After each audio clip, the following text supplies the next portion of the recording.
Hello, Joel here.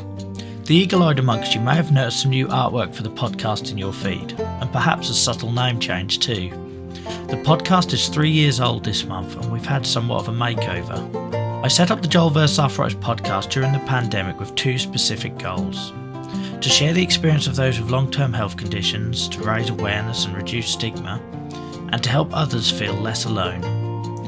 When I nervously released the first episode of this podcast in December 2020, I never imagined it would go on to a third year, spawn a live YouTube show in the form of the Chronic Pain Club talk show, find a global audience, or have me interviewing leading patient advocates, organisations and even world-renowned medical professionals, some in person as far away as Singapore. It's been an overwhelming experience and I find myself doing things, like talking on camera now relatively comfortably, that I never imagined myself doing before I started my journey with health advocacy. What has become clear is that the podcast is here to stay, and we cover far more topics now than just arthritis.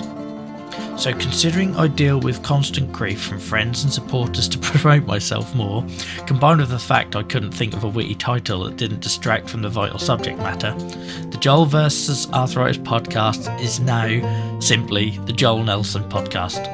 We've also updated the branding to match the Chronic Pain Club, from which many of these episodes are born. You can find these over on YouTube at youtube.com/Joel vs. Arthritis, or join us there live where many of these are recorded on Sunday evenings. Moreover, given the backlog of these Chronic Pain Club recordings, we'll be moving from a monthly release schedule to a new episode landing every fortnight, subject to my health, of course. Thank you to everyone who has ever listened, shared, left a review, it generally does help, been a guest, joined us in the conversation and supported us. You lift me up to do things so far out of my comfort zone for this course, and despite all the fear, doubt and imposter syndrome, and on days like today when I've got a croaky voice, you make all of this possible. Here's to another 3 years of conversations changing lives. Thank you for listening.